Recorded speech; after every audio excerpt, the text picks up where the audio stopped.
আমরা এরপরে ডাকসুতেও আমরা দেখেছি, ডাকসুতেও একই ধরনের অভিযোগ ছিল, পাল্টাপাল্টি অভিযোগ ছিল। আমি প্রথমে দুদু ভাইকে দিয়ে শুরু করতে চাই।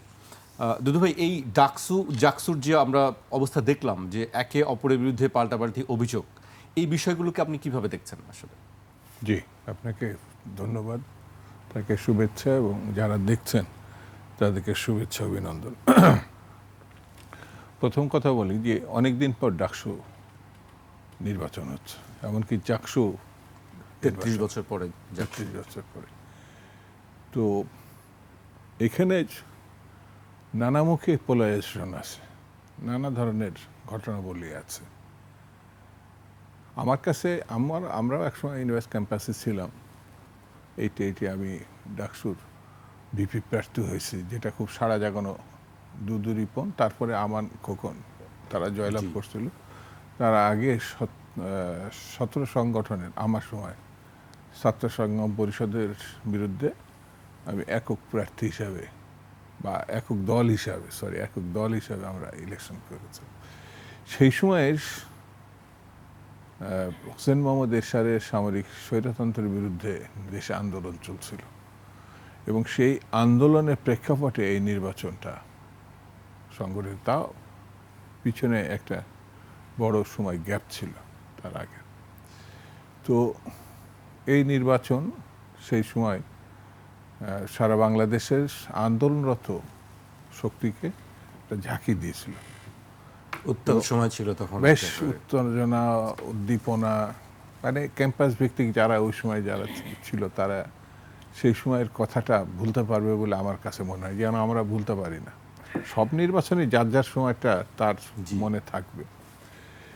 পরেরটা তো আমান খোকন যেতে 90-এর গণঅভ্যুত্থানে 1 বছর পরে ডাকসু এবং অন্যান্য ছাত্র সংগঠনদের জাতীয় ছাত্র ঐক্য, তাদের নেতৃত্বে, এবং এই আন্দোলনের মধ্য দিয়ে 91-এ জাতীয় সংসদের নির্বাচন অনুষ্ঠিত হয়।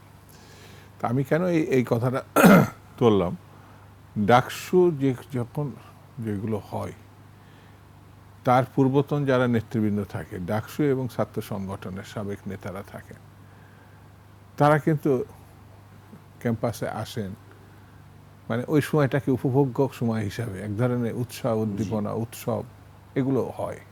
আমাদের সময় এটা আমি লক্ষ্য করেছি। কিন্তু এবারকার নির্বাচনটা আমি প্রত্যাশা করেছিলাম যে আমরা গিয়ে হয়তো পরিচিতি সব একটা বক্তৃতা করব, আমাদের সময়ের অভিজ্ঞতাটা জানাবো, আমার হলে আমি যাব। আমি যেহেতু একটা ছাত্র সংগঠনের সভাপতি ছিলাম, কিন্তু বিধিনিষেধের জালে পড়ে আমরা আর যেতে পারি নাই। তা আমার কাছে তখন মনে হয়েছে যে ডাকসু হচ্ছে প্রাচ্যের অক্সফোর্ড, এটা গণতন্ত্রের সূতিকাগার বলা হয়।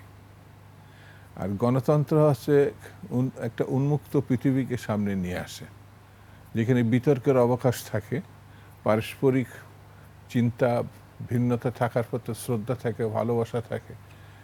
সেই জিনিসগুলো ঢাকা বিশ্ববিদ্যালয়ের মানে আমাদের সময় ঠিক তা না। এটা যেমন 52-র ভাষা আন্দোলন, এটা পাকিস্তান আমলে হয়েছে। এমনকি দেখা যাবে যে 47-এ যে পাকিস্তান আন্দোলন, সেখানেও ডাকসুর ঢাকা বিশ্ববিদ্যালয়ের ভূমিকা ছিল। 71-এর মুক্তিযুদ্ধে তো আরো বেশি, ঢাকা বিশ্ববিদ্যালয় কেন্দ্রিক নেতৃত্বই 71-এর মুক্তিযুদ্ধের, যেমন শেখ মুজিবের অনেক অলসতা ছিল, বিরোধিতা ছিল, এমনকি তিনি স্বাধীনতার ঘোষণাও দেন নাই, এটা শহীদ জিয়াউর রহমান দিয়েছিল। কিন্তু প্রথম পতাকাটা কলাভবনেই উঠছিল স্বাধীনতা যুদ্ধের, 71-এর মুক্তিযুদ্ধের সময়। তো সেই ঢাকা বিশ্ববিদ্যালয়ে এবার যখন ইলেকশন হচ্ছে, তখন আমরা স্বাভাবিক প্রত্যাশা অপেক্ষায় ছিলাম যে আমরা যেতে পারব। কিন্তু আমি একটু হুঁচটি খেলাম, যেটা আগেই বললাম, যে সে আমন্ত্রণ বলার আগে তারা বলেছে বিধিনিষেধ আছে।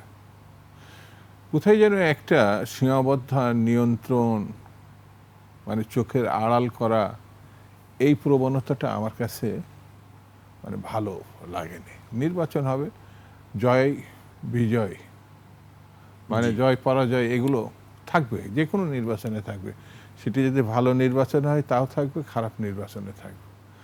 ঢাকা বিশ্ববিদ্যালয়ের দিকে এবং শিক্ষা প্রতিষ্ঠানগুলোর দিকে, যেমন আজকে চাকসু হচ্ছে, হয়তো একটু কম ভাবে দেখবে, কিন্তু সারা দেশ এবং যেখানে বিশ্ববিদ্যালয়ের ছাত্রছাত্রীরা যে দেশে থাকুক পৃথিবীর, তারা কিন্তু ওই দিকে তাকায়, দেখে, একটু হয় কষ্ট পাবে না রোমাঞ্চিত হবে। তো সেই জায়গাগুলোতে মানে এখন যারা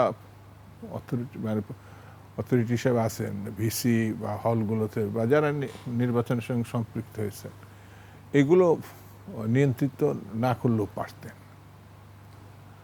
ঢাকা বিশ্ববিদ্যালয়ের ছাত্রছাত্রীরা ভোট দেবে, এটা স্বাভাবিক। কোনো হলে কেউ ঢুকতে পারছে না, মেয়েদের হলে একেবারেই বন্ধ করে দেওয়া হয়েছে। এইসবগুলো দেখে টেকে আমার কাছে তখনই মনে হয়েছে নির্বাচনটা স্বচ্ছ, গ্রহণযোগ্য, স্বাভাবিক, ভালো করাটাই দায়িত্ব ছিল, বিতর্কে নিয়ে যাওয়াটা কারোর দায়িত্ব ছিল না। আর আমি শুরুতেই বলেছি, জয় পরাজয় থাকে। যেমন আমার দল থেকে অলরেডি এই নির্বাচনকে মানে বিজেপির পক্ষ থেকে অভিনন্দন জানানো হয়েছে। আমাদের স্পিরিটটা হচ্ছে মতামত বহিঃপ্রকাশ। কারণ এর এক বছর পরে আবার যদি ইলেকশন, কারণ আমার একটা ডাকসু করার পরে আবার দেখা গেল যে কোনো কারণে হয়, নানান বাধা বিপত্তির কারণে সেটি বন্ধ হয়ে যায়। আমার মতে অনেকে ডাকসু পাইছে, অনেকে ভোট দেওয়ারও সুযোগ পায় না, অংশগ্রহণ তো পরের কথা। তো এই সব বিবেচনায়, যেমন ওটা ডাকসু হয়েছে, এখন আজকে বোধহয় জাকসু, হ্যাঁ, বিতর্ক আছে, অনেক কিছু আছে। তারপরেও আমি বলবো, আমি মনে করব যে ভোটের মানে ভোট দেওয়ার ক্ষেত্রে স্বচ্ছতাটা নিশ্চিত করতে হবে। এখন ওটা যদি করা না যায়, তাহলে আমার কাছে প্রশ্ন তা না হলে প্রশ্ন আসলে থেকে যায়, প্রশ্ন ওঠে। আমি দুধু ভাই আপনার কাছে আবারও আসবো।